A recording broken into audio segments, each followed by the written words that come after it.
এরকম নির্যাতিত হই নাই। আমি একটা বয়ানে একটা কথা বলেছিলাম, বয়ানের পরে আমাকে বলা হয়েছিল যে হুজুর আপনি এই সমস্ত কথা রাজনীতির কথা বলেন, এই সমস্ত রাজনীতির কথা বলেন না। যখন 5 আগস্ট এই ফ্যাসিস্ট সরকার শেখ হাসিনার পতন হলো, এই বিএনপির একজন সদস্য উনি আমাকে মোটরসাইকেলে যাওয়ার সময় মোটরসাইকেল থামায় বলছে যে হুজুর আপনি ওই দিন কথা বলেছিলেন, আমি আপনার কথায় খুশি হয়েছিলাম, কিন্তু আপনাকে বলা হয়েছিল যে এই কথা আপনি বলবেন না। কিন্তু আজকে থেকে আপনি বুক ফুলিয়ে যেটা কোরআন ও হাদিসে আছে সৎ কথা বলবেন, আপনার পাশে ইনশাআল্লাহ আমরা থাকব। কোরআন ও হাদিসের কথা বলবে ওলামায়ে কেরাম, ওলামায়ে কেরামের সাথে আমি আশা করি আপনারা নেতাকর্মী যারা আছেন সব সময় থাকবেন ইনশাআল্লাহ।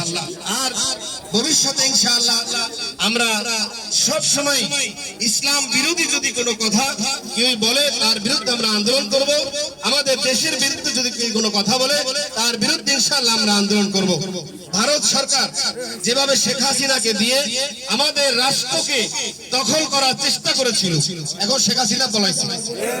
শেখ হাসিনা যাওয়ার পরে ভারত সরকার বিভিন্ন ভাবে স্কন দিয়া রয়ের দালাল আছে, এদেরকে দিয়া আমাদের বাংলাদেশকে গ্রাস করার চেষ্টা করতেছে, অপচেষ্টা করতেছে, বাংলাদেশকে তার হাতের পুতুল বানানোর চেষ্টা করতেছে।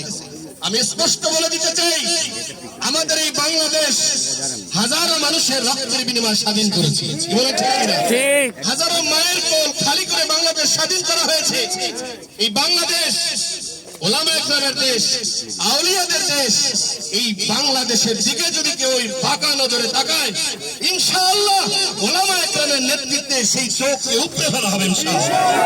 বাংলাদেশের বিরুদ্ধে যদি কোনো কালো হাত আগায়, সেই কালো হাতকে ভেঙে দেওয়া হবে ইনশাআল্লাহ।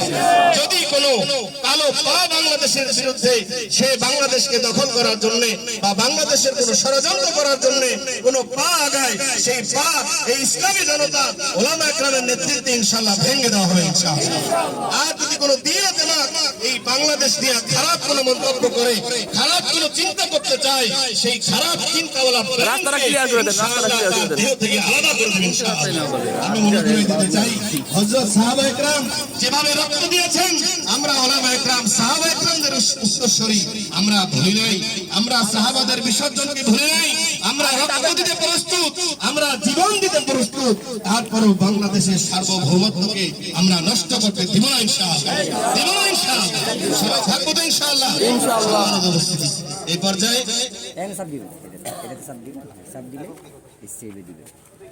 এখন এই পর্যায়ে আপনাদের সামনে কথা বলবে হযরত হাফেজ মাওলানা সাব্বির আহমেদ সাহেব। আপনাকে জামিলে ফেরাই দিছি। নারে তাকবীর, আল্লাহু আকবার, নারে তাকবীর, আল্লাহু আকবার। ইসলামের শত্রুরা হুঁশিয়ার সাবধান, বাংলাদেশের শত্রুরা হুঁশিয়ার সাবধান। নারে তাকবীর, আল্লাহু আকবার। আসসালামু আলাইকুম ওয়া রাহমাতুল্লাহি ওয়া বারাকাতুহু। আবার শ্রোতাজ ওলামায়ে কেরাম এবং অত্যন্ত সম্মানিত বিভিন্ন এনপির নেতৃবৃন্দ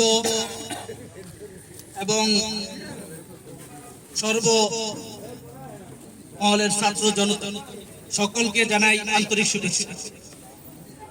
আপনারা অবগত আছেন, আজকে আমরা ভারতীয় আগ্রাসনের বিরুদ্ধে এবং ইসকন নিষিদ্ধের দাবিতে এই সমাবেশের আয়োজন করেছি।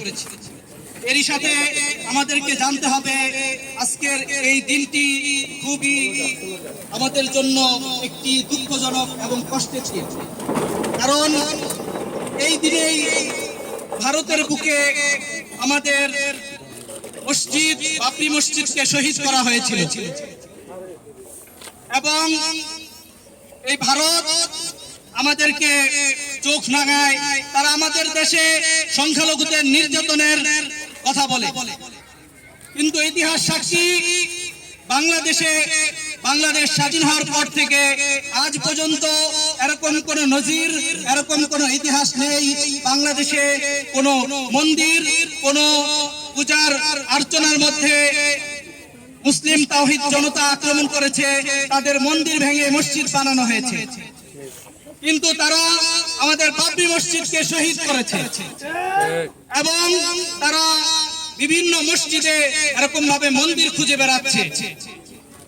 এজন্য ভারতের ভালো করে তাদের দেশের দিকে তাকানো উচিত। তারা যে সর্বদাই মুসলিমদেরকে নির্যাতন করে আসছে, সংখ্যালঘুদের নির্যাতন করে আসছে, সেটা নিয়ে তাদের ভাবা উচিত।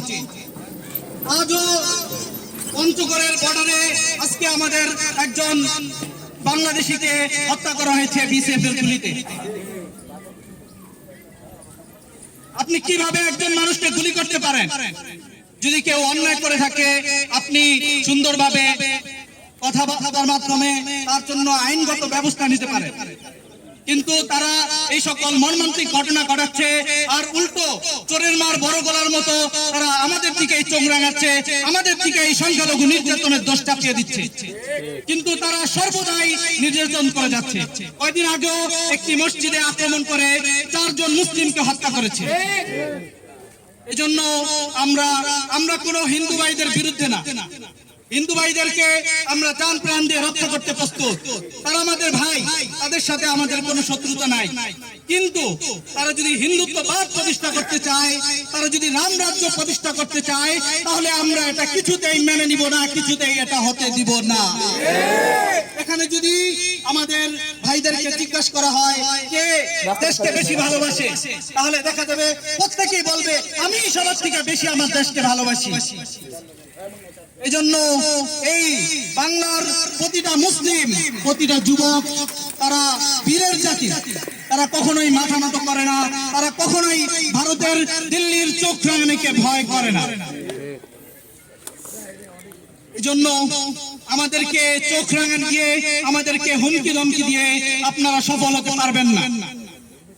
আল্লাহ তাআলা আমাদেরকে সর্বদা ঈমানের উপর অটল অবিচল থাকার তৌফিক দান করেন। এবং আমি সর্বশেষ কাজী নজরুলের ভাষায় বলতে চাই, আল্লাহকে ছাড়া কারো কাছে শির করিও না নিচু, দেখিবে তোমার প্রতাপে পৃথিবী করিতেছে টলমল। এজন্য যখন আমরা একমাত্র আল্লাহ তাআলাকে ভয় করব, আল্লাহ তাআলাকে ভালোবাসবো, তখন পৃথিবীর কোনো যত বড়ই পরাশক্তি হোক না কেন আমরা একজন মুসলিম পুরো বিশ্বকে চ্যালেঞ্জ করতে পারি। এজন্য আল্লাহ তাআলা আমাদেরকে সবরের সাথে থাকার তৌফিক দান করুন এবং ভারতের সকল ষড়যন্ত্র মোকাবেলা করার তৌফিক দান করুন। এই পর্যায়ে আমাদের শ্রদ্ধেয় সকলের উস্তাজুল উলামা, সকল উস্তাজুল আসাতিজা, আমাদের সকলের মুরব্বী হযরত মাওলানা আলাউদ্দিন সাহেব হুজুর আহমদ বারকাতুহুমের দোয়ার মধ্যে দিয়ে আমাদের এই মজলিস সমাপ্ত ঘোষণা করা হবে। আলহামদুলিল্লাহ। আমি শেষ প্রান্তে আমাদের মাটিয়া মানুষের নেতা হাবিবুর রহমান ভাইয়ের সাথে একটু কথা আর কি আমি শুনতে চাই যে আগামী